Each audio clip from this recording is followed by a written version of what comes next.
부부싸움을 언제 제일 많이 하시는지. 물론 부부싸움을 아예 안 한다 이렇게 얘기하시면 참 좋겠습니다마는 부부가 살면서 다 이 부부싸움을 합니다. 어떤 분은 가끔 그런 분들이 있어요. 저는 평생 부부싸움을 안 했습니다 이렇게 얘기하시는 분들이 있는데 그런 분들은 특별하신 분입니다. 제가 알기로도 우리 교회 장로님들 가운데 장로님, 권사님이 평생 부부싸움 한번 안 하셨다 이렇게 말씀하시는 분들이 계시는데 그분들은 별종이 있습니다. 특별한 분들이에요. 보통 사람들은 다 부부싸움을 합니다. 다 합니다. 그런데 제일 이 부부싸움을 언제 많이 하느냐 이렇게 물어보면 언제 많이 하느냐 하면 부인 되시는 분들, 즉 아내가 아프다는 말을 할 때 제일 많이 싸운다고 하죠. 아내가 아프다 그러면은 남편은 그 아내가 아프다는 말을 늘 들었던 말이기 때문에 그 아프다는 말을 그냥 여상하게 듣습니다. 그리고 아내는 아프다는 말을 했는데도 불구하고 남편이 신경을 쓰지 않는 것에 대해서 남편이 나에게 무관심하다 이렇게 판단을 하게 됩니다.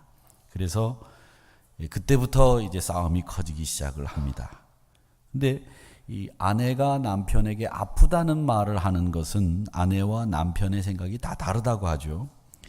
아내가 남편에게 아프다는 말을 할 때는 남편이 싫어하는 말을 하기 때문에 싫어하는 말이기 때문에 사실은 아내도 남편에게 아프다는 말을 하기가 싫답니다.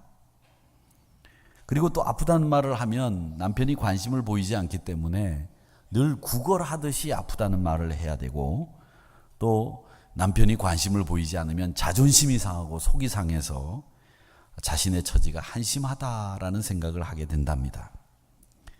참다 말을 꺼내도 아무 표정 없이 남편이 하는 말이 병원에나 가라 이렇게 이야기를 해버리고 나면 남편이 아주 야속한 남편으로 보이게 됩니다. 그리고 내가 사랑받지 못하고 있구나 이런 괜한 생각을 하게 되면서 남편이 아플 때 내가 간병을 어떻게 지극히 해줬는데 라는 생각 때문에 화가 치밀러 올라서 싸우게 된다고 합니다. 반면에 남편은 아내가 아프다는 말을 하게 되면 항상 이 싸움으로 끝났던 과거가 생각이 납니다.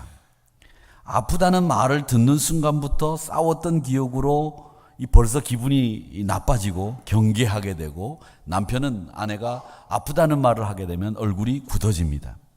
그래서 이 아내가 아프다는 말을 듣기 싫어지기 때문에 얼굴이 굳어진 건데 이처럼 이 아내나 남편이 우리 인간관계에서 갈등이 일어나는 이유 중에 하나가 뭐냐면 이 부정적인 예측을 하는 겁니다. 이 부정적인 예측을 함으로 해서 갈등이나 싸움이 생기는 경우가 굉장히 많습니다. 즉 아내는 나한테 늘 잔소리하는 사람이야. 남편은 늘 나한테 무관심한 사람이야. 이렇게 딱 자기의 고정관념을 가지고 부정적인 예측을 하는 거죠. 남편이 하는 말도 이건 무관심 속에 하는 말이야. 아내는 늘 잔소리하는 말로 나한테 하는 거야 라고 하는 이 부정적인 예측, 이게 우리 인간관계에서 여러 분야에서 이렇게 부정적인 예측을 합니다. 저 사람은 나쁜 사람이니까 저 사람이 하는 말은 다 못 믿어. 이 부정적인 예측이죠. 우리의 판단력, 우리의 생각 이런 것들을 오판하게 만드는 가장 결정적인 요소가 부정적인 예측을 하는 겁니다. 그러면서 이 갈등을 부추기는 결과들이 가져오게 됩니다. 또 갈등을 일으키는 이 원인 중에 하나가 서로 사랑의 언어가 다르기 때문에 갈등이 일어난다고 합니다. 이번 달 우리 교회가 같이 읽자라고 말씀을 드렸던 이 추천도서가 5가지 사랑의 언어라고 하는 책인데 이 책에는 부부가 사랑을 하기 위해서 5가지 언어가 있다고 합니다.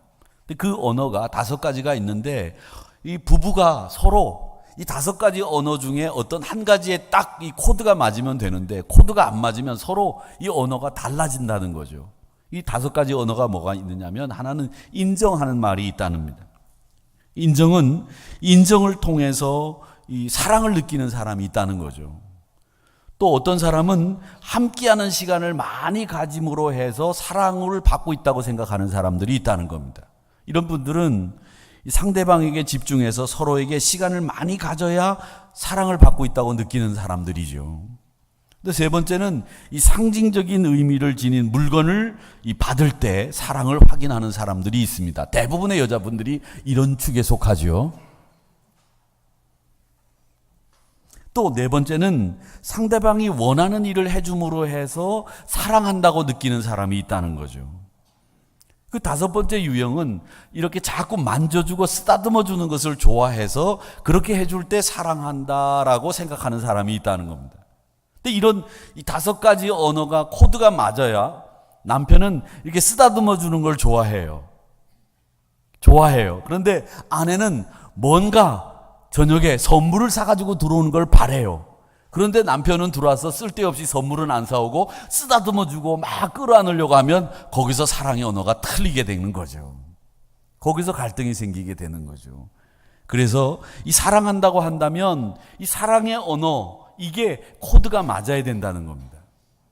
또 그리고 우리 모국어라고 하는 말을 또 쓰죠. 모국어라고 하는 말은 뭐냐면 어릴 때 가정에서 배운, 부모로부터 배운 말과 남편과 아내로부터 들은 말이 다르면 이 모국어인 어릴 때 부모로부터 배운 언어가 자기의 가치관을 형성하고 자기의 생각을 형성하기 때문에 그 말과 남편이 쓰는 말이 다르면 혼란을 느끼게 된다고 합니다. 가정 회복을 위해서 여러분들 이 다섯 가지 사랑의 언어라고 하는 책을 꼭 한번 읽어보시기를 바랍니다. 자, 그러면 이런 원리들이 인문학에서나 또 심리학에서 이야기들 하는데 성경에서는 인간관계 갈등, 특별히 부부 사이에서, 부모 자녀 사이에서 갈등을 해소하기 위해서 신앙의 원리가 도대체 뭐냐, 그것이 무언지를 오늘 이 사도 바울 선생님이 골로새서 4장에서 말씀하고 있습니다. 18절의 말씀에 보면 아내들아 남편에게 복종하라 이렇게 되어 있는데, 이 말씀은 아내들이 남편에게 대하는 태도에 대해서 우리 바울 사도가 골로새 교인들을 향해서 보내는 편지를 통해서 말씀하시는 내용입니다. 이 복종이라고 하는 말은 사실 여러분 듣기 좋으십니까? 별로 듣기 좋은 말은 아닙니다. 복종이라는 말. 그런데 이 복종이라고 하는 말은 강압에 의해서 하는 복종이 아니라 자발적으로 남편의 이야기를 들으라 라는 말씀입니다. 즉 아내들은 자원하는 마음으로 자발적으로 남편의 말을 들을 수 있어야 한다라는 것이 남편들에게 아내가 해야 되는 태도다, 이 말씀을 하시고 있습니다. 또 19절에 보면 남편들에게 아내를 향해서 해야 되는 말씀은 괴롭게 하지 마라 이렇게 말씀하고 있습니다.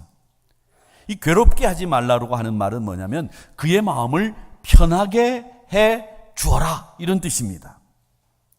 그리고 직장의 상사나 상전이나 또 자녀들에게나 우리 모든 인간관계에서 사람들이 가져야 되는 관계 태도, 그걸 한마디로 정리를 해놓은 것이 23절의 말씀에 결론을 지어 이야기합니다. 그게 뭐냐면 주께 하듯 하고 사람에게 하듯 하지 말라라고 하는 것이 오늘 이 말씀에서 우리에게 주시는 인간관계에서의 원칙입니다.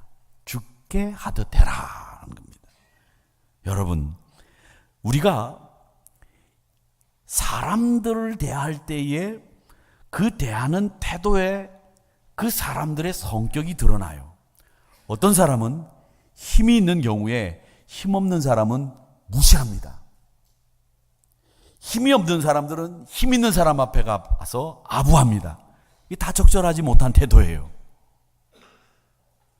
우리 사람들에게 있어서 가장 정확하고 신앙적인 인간관계의 원칙은 뭐냐면 주께 하듯 하라 라고 하는 것이 인간관계의 원칙입니다. 좋은 관계를 맺는 것 좋습니다. 모든 사람들이 좋은 관계를 맺어야 되겠죠. 그런데 더 중요한 것은 좋은 관계를 맺는 것 그것이 목표가 아니라 우리의 인간관계는 항상 죽게 하듯 하는 인간관계를 통해서 우리 모든 관계를 만들어 가야 된다. 이게 성경적인 가르침입니다. 여러분, 일을 하실 때 일의 속도 중요합니다. 우리 한국 분들은 특별히 일의 속도를 중요하게 생각하죠. 얼마만큼 빨리, 얼마만큼 깨끗하게 뒤끝 없이 처리하느냐, 이걸 굉장히 중요하게 생각합니다. 근데 사실은 일의 속도가 중요한 게 아니라 일의 방향이 더 중요합니다. 이 일이 어떤 방향으로 결과를 초래할 거냐, 이걸 봐야 되는 거예요. 그렇듯이 우리 인간관계에서 우리가 지향해야 될 목표가 있는데 그게 뭐냐면 죽게 하듯 하라는 거예요. 사람들이 살면서 모든 인간관계가 원만하고 모든 인간관계가 다 좋을 수 있느냐? 없습니다. 그런데 여러분들이 죽게 하듯 인간관계를 맺으신다면 여러분은 성공하신 거예요. 승리하신 거예요. 왜? 그게 우리 인간관계의 원칙이기 때문에 그렇습니다. 그건 다른 사람들과의 관계뿐만 아니라 부모님과의 관계, 아내와 남편과의 관계, 자식과의 관계에 있어서도 항상 원칙은 죽게 하듯이라고 하는 원칙입니다. 뉴저지주의 프린스턴이라고 하는 곳에 로버트 에이몬이라고 하는 의사가 있었습니다. 이 사람은 구강외과 의사로 이름을 떨친 사람입니다. 환자들이 그 지역뿐만 아니라 먼 곳에서부터 소문을 듣고 찾아와서 치료를 받는 그야말로 명의 중의 명의가 로버트 에이몬이라고 하는 구강외과 의사였습니다. 이 구강외과는 우리나라에도 지금 보니까 구강외과가 이렇게 열려 있던데, 이를 뽑는다든지 이 하악이라고 하는 이 턱에 있는 곳이 신경이 많이 있기 때문에 이게 보통 그냥 이를 뽑는다든지 할 때도 간단하게 뽑을 수 있는 게 아니기 때문에 이 구강외과 의사분들이 굉장히 위험한 일을 합니다. 사망에 이르기도 하죠. 이 사망에 이르는 그 확률이 있습니다. 예를 들자면 수면 내시경으로 대장 위 내시경을 했을 경우에 공식적으로 이 100만 분의 1명 정도는 공식적으로 돌아가시는 것이 통계입니다. 그래서 여러분, 동시에 이 수면 내시경이나 장 내시경을 하지 마시고 하나씩 하시기 바랍니다. 이 동시에 하시는 분은 100만 명 중에 1명은 꼭 죽게 돼 있는 게 통계입니다. 그건 뭐 어쩔 수 없는 겁니다. 그러니까 그거를 여러분 힘들다고 생각하지 마세요.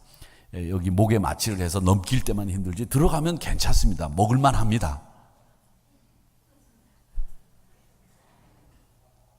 근데 이 구강외과 의사로 유명했던 이 로버트 에이몬이라는 사람이 이 오세올라 교회 장로님으로 교회와 세계 선교를 위해서 굉장히 많은 수입의 상당 부분을 헌금을 하고 헌신했던 분이셨습니다. 이분에게 고민이 하나 있었어요. 뭐냐면 학생 시절에 이분이 목사가 되겠다고 하는 결심과 서원을 하나님 앞에 드렸습니다. 근데 부모님과 친척들이 의사가 되라, 목사가 되는 것도 중요하지만 의사가 돼서 네가 환자를 치료해주고 그 수입으로 하나님의 일을 더 많이 할 수 있지 않겠니? 의사가 되는 것도 좋겠다. 그렇게 생각을 해서 의과대학에 갔는데 의사가 돼가지고 유명한 의사가 돼가지고 많은 사람들을 치료하다 보니까 20년 정도가 흘렀어요. 근데 자꾸 자기가 학생 시절에 하나님 앞에 서원했던 목사가 되겠다고 하는 그 결심이 생각나는 거예요. 그래서 결국 이 로버트 에이몬은 의사를 그만두고 프린스턴 신학교에 늙은 학생으로 입학을 했습니다. 그 사람이 누구냐면 바로 오랄 로버츠 목사님이십니다.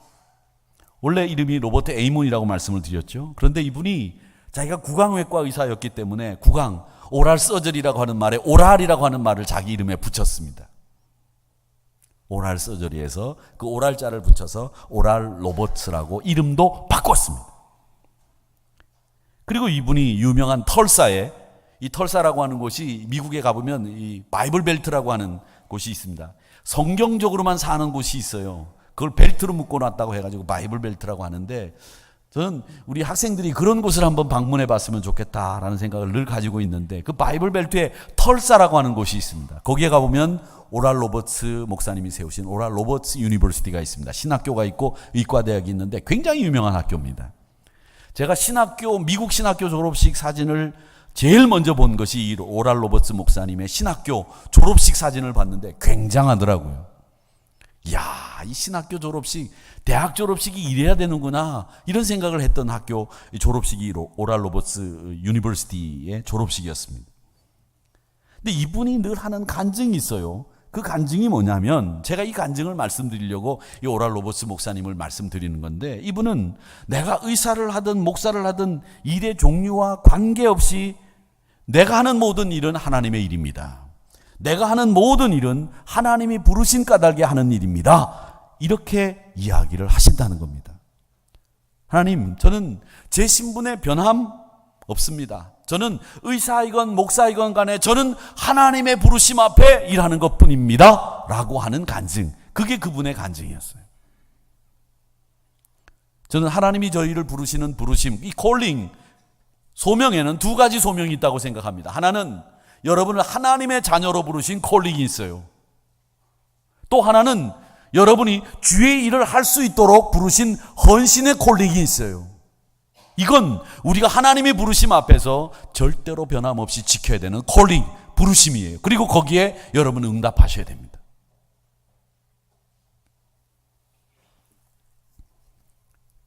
여러분이 하나님의 자녀 되어서 하셔야 되는 일들도 있지만, 여러분들이 세상에 나가서 직장 생활하시고 사업을 하시고 기업을 운영하시면서 하시는 그 일도 하나님의 콜링이라는 거예요. 이게 오랄 로버츠 목사님의 이야기입니다. 그래서 그 콜링 앞에서 여러분들이 죽게 하듯 하는 것, 그것이 원칙입니다 라고 하는 것이 오늘 본문의 교훈이고 가르침입니다. 사랑하는 성도 여러분, 빌기는 교회에서도 죽게 하듯 봉사하셔야 되겠지만, 세상에 나가서 여러분이 하시는 일에서도 죽게 하듯 감당하시는 여러분들이 되시기를 주의 이름으로 축원합니다. 그것이 하나님의 뜻입니다. 물론 가정에서도 마찬가지입니다. 앞서 말씀드린 것처럼 남편에게 복종하라는 말은 자발적인 복종을 이야기하는 것인데, 이 자발적인 복종은 남편에 대하여 아내인 내가 죽는 거예요. 이기적인 사랑으로 만들어진 이 육체적인 사랑을 넘어서서 주님 앞에 죽게 사랑하듯 그렇게 사랑하는 것이 우리 부부에게 필요하다, 이 얘기입니다. 여러분, 인간적인 사랑으로 아내를 평생 사랑할 수 있으십니까? 대답해 보세요. 대답을 아무도 못 하시죠? 남편분들 한번 대답해 보세요. 평생 인간적인 사랑만으로 아내를 사랑하실 수 있습니까? 아멘. 대단한 분입니다.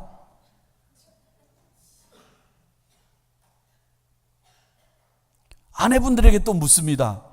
평생 인간적인 사랑으로 남편을 평생 사랑할 수 있으십니까? 아멘 한 명도 없으시죠? 여러분 아시잖아요. 가장 사랑하는 남편이 가장 미워하는 철천지 원수가 되잖아요.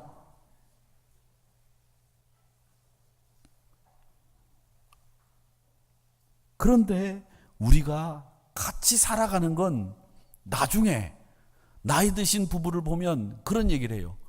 불쌍해서 같이 산다. 그렇게 얘기하시는 분들이 계세요.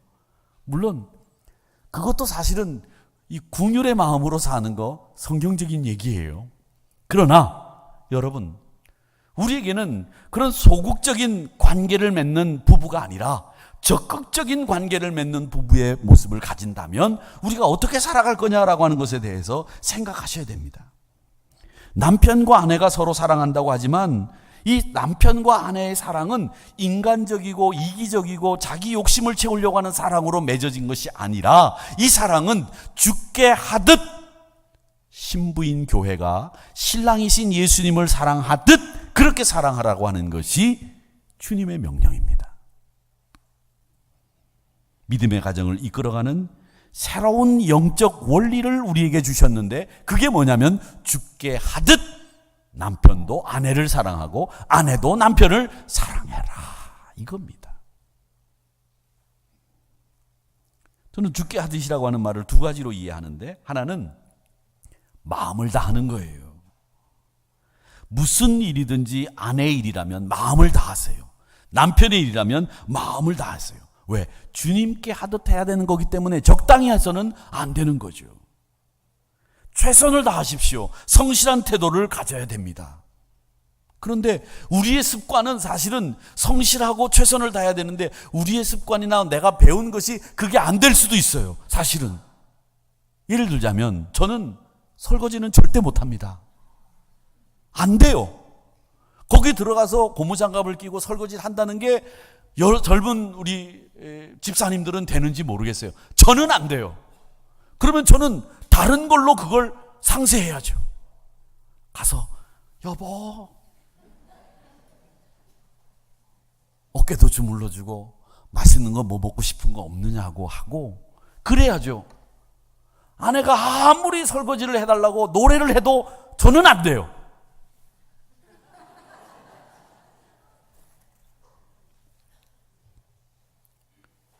그러면 그걸 아내가 이해해주면 되는 거예요. 아, 그래.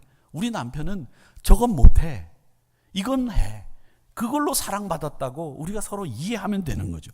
그게 다른 언어예요, 말하자면. 그런데 그 태도만큼은 분명히 한 가지 원칙이 있는데, 그게 뭐냐? 죽게 하듯이라고 하는 겁니다. 그리고 부모님이 자녀에게 남편의 역할을 또 아버지의 역할을 할 때도 다 한 가지로 주시는 원칙이 죽게 하듯이라고 하는 원칙입니다. 그 다음에 또 이 죽게 하듯이라고 하는 원칙이 마음을 다하는 것이라면, 죽게 하듯이라고 하는 말을 두 번째로 생각하는 것은 두려운 마음입니다. 이 두려운 마음은요, 여러분, 하나님을 경외한다라고 했을 때 이 경외라고 하는 말이 두려워하며 존경한다는 뜻이잖아요. 근데 이 경외라고 하는 말을, 두려워한다는 말은 앞에 가서 벌벌 떨라는 말이 아니에요. 즉, 두려운 마음으로 서로 죽게 하듯 하라고 하는 말은 남편이 아내 앞에서 벌벌 떨어라, 공처가가 되라, 이런 말 아니에요. 주님 앞에 나와서 두려운 마음으로 서라라고 말이 벌벌 떨라는 말이 아니라, 이 말이 가지고 있는 정확한 뜻은 뭐냐면, 두려운 마음은 하나님 중심, 하나님이 그 가운데 계신다, 이런 마음으로 죽게 하듯 하라는 거예요. 두려운 마음이라고 하는 건 아내를 중심으로 생각하고 남편을 중심으로 생각하고, 적어도 부모님을 만났을 때는 부모님 중심으로 생각을 하는 사고의 틀을 가지고 있어야 된다, 이 얘기예요. 부모님을 만나면 부모님 중심에서 생각하는 거예요. 자식을 만나면 자식의 입장에서 생각해 보려고 애를 쓰는 거예요. 아내에게 말을 할 때는 그 아내가 생각하는 것에 대해서 우리가 그 아내 중심으로 생각할 줄 아는 거예요. 이게 두려운 마음이라는 말의 뜻입니다. 지난주에 유아 세례를 저희들이 베풀었는데, 유아 세례를 할 때 부모 교육을 시킵니다. 그 부모 교육을 시킬 때 내용이 제일 중요한 게 뭐냐면 이겁니다. 저는 제가 원하는 대로 자식을 키우지 않겠습니다. 저의 욕심을 강요하지 않겠습니다. 세상의 흐름에 우리 자녀를 뺏기지 않겠습니다. 하나님이 기뻐하시는 사람으로 키우겠습니다. 이게 유아 세례를 받을 아이들의 부모에게 우리가 받는 서원, 약속입니다. 이렇게 키우면 다른 자녀들보다 똑똑하고 다른 자녀들보다 잘나게 되고 좋은 학교 가게 되고 취업 잘하게 되는 줄 믿습니다. 그렇게 키워야 된다는 거죠. 좋은 대학 보내려고, 공부 잘하고 똑똑한 사람 만들려고 아니에요. 근데 우리 부모님들이 조바심을 너무 많이 쳐요. 제가 하나 지금까지 자식을 키우면서 다 잘한 거 10가지 중에 9가지는 잘못했는데 딱 한 가지 잘한 거 있어요. 제가 제 두 딸을 키우면서 잘한 거 딱 한 가지 있다고 생각합니다. 그게 뭐냐? 조바심 치지 않았어요. 그건 제가 참 잘했다고 생각하는데, 학교에 딱 들어가고 나니까 선생님이 전화가 왔어요. 아니 아이가 한글을 모릅니다. 한글을 안 가르쳤어요. 학교 들어갈 때까지. 또 하나, 교회 유치원을 다녀서 동요를 하나도 모르고 찬송가만 알고 학교를 갔어요. 그러니까 다른 아이들은 동요를 다 부르는데 우리 아이만 동요를 못 불러요. 그러니까 선생님이 전화를 하셨더라고요. 왜 동요를 안 가르쳤느냐? 유치원 안 보냈느냐는 거예요. 유치원 보냈어요. 교회 유치원. 동요 몰라도, 한글 학교 들어가기 전까지 몰라도 그래도 공부하고, 그래도 대학원 공부도 지가 알아서 다 하고, 그래도 뭐 나름대로 컸어요. 여러분, 조바심 치지 마세요. 조바심 치고 다른 아이들이 그거 다 한다고 우리 아이도 그거 다 해야 된다고, 여러분 그런 생각하지 마세요. 그거 안 해도 우리 아이들 때 되면 다 익히고 배워요. 올바른 자녀 교육에 있어서 제일 중요한 것은 뭐냐? 여러분 뜻대로 키우지 마시고, 여러분 욕심 강요하지 마시고, 세상 흐름에 여러분의 자녀를 뺏기지 마세요. 그리고 하나님의 사람으로 키우시기를 축원합니다. 그게 부모님들이 가지고 계셔야 되는 자녀 교육의 원칙이에요. 그게 자녀들에게 부모가 하는 죽게 하듯의 원칙이란 말이에요.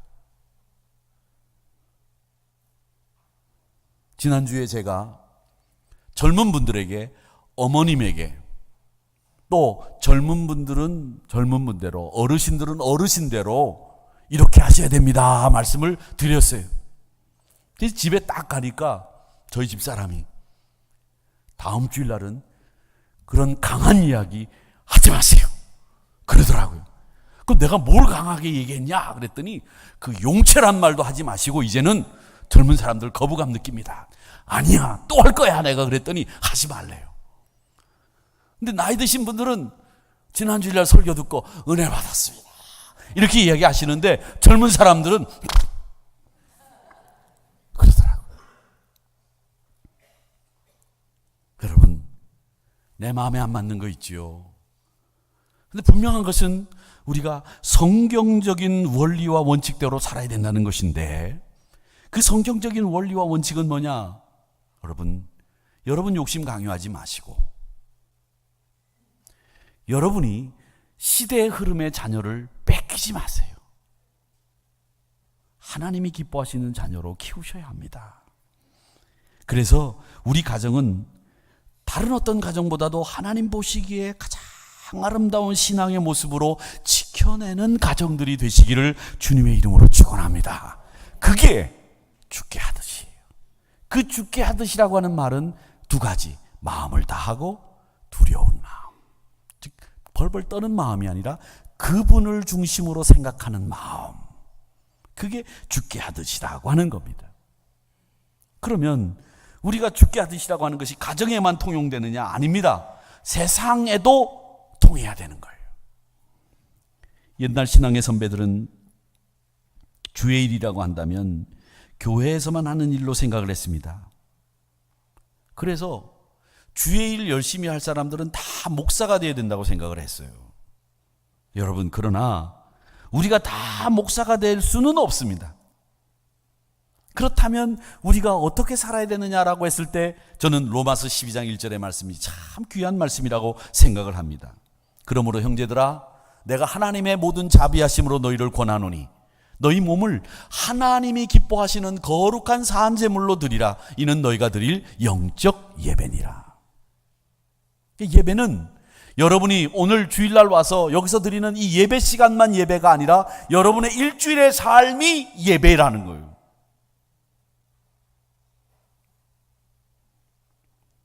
여기서 거룩한 척 예배를 드리고 세상에 나가서 마음대로 함부로 살아서 되는 게 아니라, 여기서 하나님 앞에 예배를 드렸다고 한다면, 여기서 거룩하게 살기로 다짐하셨다고 한다면, 여러분이 세상에 나가셔도 그 거룩하게 살기로 다짐한 하나님 앞에 예배 드리는 모습으로 사셔야 된다, 이겁니다. 이게 흠이 없이 거룩한 백성이 되는 일이에요. 그래서 그걸 결론지어서 말씀하신 것이 23절에 무슨 일을 하든지 마음을 다하여 죽게 하듯 하고 사람에게 하듯 하지 마라. 여기 눈여겨보시는 단어가 하나 있어요. 무슨 단어냐? 여러분, 성경은 참 묘하게 그 단어 하나가 감동을 주는데, 그 단어 하나가 뭐냐? 무슨 일을 하든지. 주의 일을 할 때에 마음을 다하여 죽게 하듯 하고가 아니에요. 교회 일을 할 때에 마음을 다하여 죽게 하듯 하고가 아니에요. 무슨 일을 하든지입니다. 무슨 일을 하든지.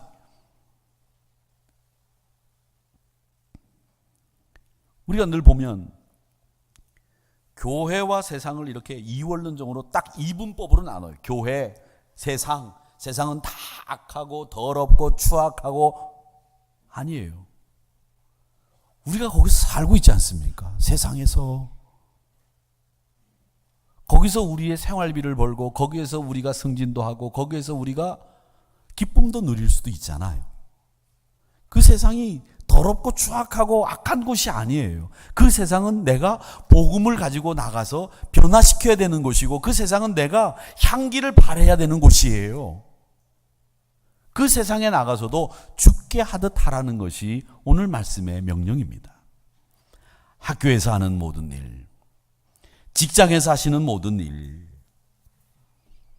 여러분이 기업을 운영하시면서 하는 일들, 사람들을 만나서 여러분들이 하시는 말씀들, 거래를 한다든지 혹은 납품을 한다든지 혹은 납품을 받는다든지 또 여러분들이 직장 부하를 상사를 대한다든지 모든 일에서 여러분들이 하셔야 되는 원칙이 하나 있는데 그게 뭐냐? 죽게 하듯 일입니다. 아랫사람이니까 하대하고 아랫사람이니까 내 마음대로 하고 아랫사람이니까 무시하고 아랫사람이니까 인격 모독해도 된다는 게 아니라 죽게 하듯, 상사니까 아부하고 그 사람 비위 맞추고 이게 아니라 죽게 하듯. 우리 삶 전반에 원칙이 하나 죽게 하듯이라는 거예요. 여러분들이 하루 종일 컴퓨터를 만지든지 가게에서 여러분들이 종일 손님에게 물건을 파시든지 식당에서 하루 종일 여러분들이 일하시든지 무슨 일을 하든지 간에 주님이 여러분에게 맡겨주신 콜링이 있는데 그게 뭐냐? 주를 위해서 내가 하나님의 자녀 되는 콜링이 있었고 또 하나가 여러분이 하셔야 되는 사명의 콜링이 있었는데 그 콜링에서 여러분들이 하셔야 될 일이 뭐냐면 죽게 하듯.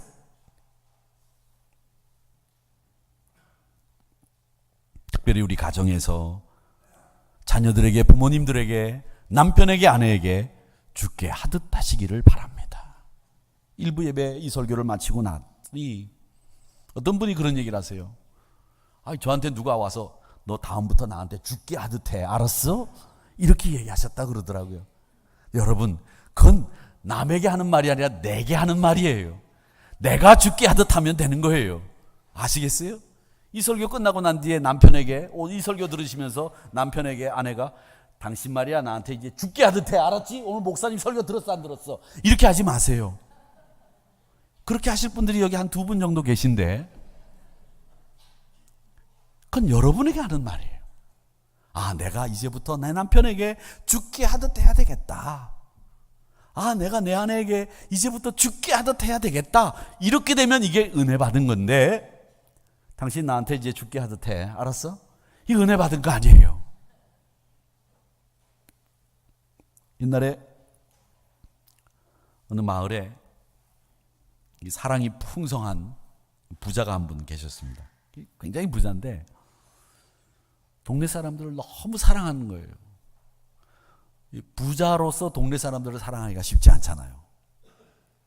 자기 것만 챙기는 부자들이 옛날 말에 많이 나왔는데 굉장히 많이 사랑하고 베풀기를 좋아하는 부자가 그 마을에 살았습니다. 근데 그 마을에 아주 가난한 목수가 살고 있었어요. 그래서 부자가 하루는 그 목수를 불렀습니다. 가난에 찌들어서 정말 찢어지게 가난해. 그래서 그 목수를 불렀어요. 그리고는 내가 한 3개월 정도 여행을 다녀올 텐데 그동안 좋은 집을 하나 자네가 좀 지어주기를 바라네. 이 가난한 목수가 이게 웬일이냐 싶었죠. 내가 드디어 이제 한번 또 다시 한번 재기할 수 있는 발판을 마련하겠구나. 부자가 그 가난한 목수에게 제안을 합니다. 최고 좋은 최상의 재료를 가지고 제일 좋은 집을 지어라. 돈 걱정하지 말고 그런 집을 지어라. 이렇게 부탁을 했습니다. 그리고 이 부자는 3개월 여행을 떠났어요. 이 가난한 목수가 내가 최상의 재료를 가지고 최고 좋은 목수를 가지고 내가 정말 멋진 집을 지어야 되겠다 이런 생각을 했으면 좋았는데, 이 친구가 돈 걱정하지 말라고 그랬으니까 어쨌든 내가 눈가림으로 그저 싸구려 건축 자재라도 좋은 것처럼 보이는 것을 써가지고 집을 하나 지어봐야 되겠다. 여기서 빼먹고 저기서 빼먹고 여기서 뛰고 저기서 뛰면 내가 한미천 잡겠다, 이런 계산을 한 거예요. 그리고 싸구려 건축 자재와 형편없는 인부들을 동원해서 날림으로 집을 지었습니다. 집을 짓는 중에도 구멍이 나고 그러면은, 금이 가고 그러면은 대충 눈가림으로 때우고 메우고 그러면서 잘 지은 집처럼 깜쪽같이 속였습니다.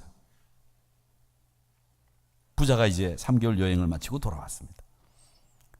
이 가난한 목수가 깜쪽같이 속이고 집을 지어가지고 그 열쇠를 부자에게 갖다 주면서 좋은 집을 지었습니다, 그렇게 말을 했습니다. 부자가 그 목수로부터 열쇠를 딱 받은 다음에 다시 그 열쇠를 목수에게 주면서, 이 집은 내가 너를 위해서 지은 집이야, 내가 너한테 주는 선물이다, 그러니 네가 이 집에 들어가서 살아라, 그렇게 이야기를 했다는 거죠. 목수가 땅을 치고 후회를 했다고 합니다. 여러분, 무슨 일을 하든지 그 일에 대한 보상이 있습니다. 하나님은 만홀히 여김을 받지 않는 분이라고 말씀하셨습니다. 콩 심으면 콩 거두고 팥 심으면 팥 거두는 것이 자연의 법칙이듯이 영적이고 도덕적인 세계 안에도 법칙이 있습니다. 여러분의 생각, 여러분의 말, 여러분의 행동, 이건 다 씨를 심는 것과 똑같습니다. 무슨 일을 하시든지 진실하고 충성스럽게 감당하실 수 있어야 하늘복을 누릴 수 있습니다. 여러분, 직장에서든 가정에서든 교회에서든 항상 죽게 하듯 그런 원칙을 가지고 인간관계도 맺으시고 여러분의 사명도 잘 감당하셔서 하늘복을 누리시는 여러분들이 되시기를 주님의 이름으로 축원합니다.